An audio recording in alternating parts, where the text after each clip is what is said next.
Subjective subjective হলো একটা বিশেষণ যেখানে সবার ওপিনিয়ন ম্যাটার করে। ধরো আমার এই গানের জনরার থেকে বেশি এই জনরাটা ভালো লাগে, তোমার নাই লাগতে পারে কিন্তু আমার লাগে, সাবজেক্টিভ। এবার ধরো আমি এই অ্যানিমেটার থেকে বেশি এই অ্যানিমেটা প্রেফার করি, আগেন সাবজেক্টিভ।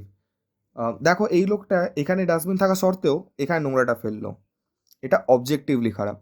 মানে এই জিনিসটাকে আমরা সবাই খারাপ বলতে পারি, কিন্তু কারোর যদি অন্য কোনো ওপিনিয়ন থাকে, গুড লাক উইথ লাইফ। তো সাবজেক্টিভ বিষয় হলো যেখানে সবার ওপিনিয়ন ম্যাটার করে, আর অবজেক্টিভ বিষয়গুলি হলো যেখানে ফ্যাক্টস ম্যাটার করে। এবার দেখো তোমরা এই ওয়ার্ডটা হয়তো শুনেছো মোস্ট প্রবলি ইউটিউব থেকেই।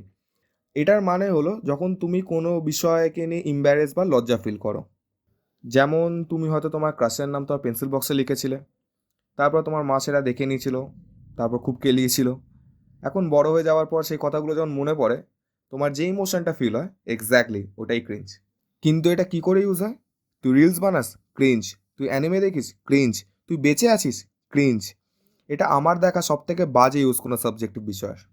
এবার দেখো আমাদের ঝগড়া দেখতে আর করতে ভালো লাগে, ঠিক আছে, কিন্তু প্রবলেম তখনই হয় যখন এই ঝগড়াগুলোর জন্য আমরা এই অবজেক্টিভলি খারাপ জিনিসগুলো নোটিস করি না প্রত্যেকবার।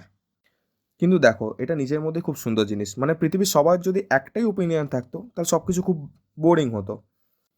সবার নিজে নিজের ওপিনিয়ন আছে বলেই হয়তো সব কিছু এত সুন্দরভাবে হয়। কিন্তু এবার মনে হয় আমাদের অবজেক্টিভলি খারাপ জিনিসগুলোর দিকে একটু নজর দেওয়া উচিত। এদের মধ্যে অনেকগুলো সমস্যা আমাদের একার হাতে থাকে না, কিন্তু যেগুলো থাকে মেবি, জাস্ট মেবি সেগুলো ঠিক করতে পারি, বা অ্যাটলিস্ট চেষ্টা করতে পারি। That's it. আর ও, বাই দ্য ওয়ে, আমি যেগুলো বললাম সেগুলোর সাথে তোমাদের মত নাও মিলতে পারে, কিন্তু এইগুলো সাবজেক্টিভ। সো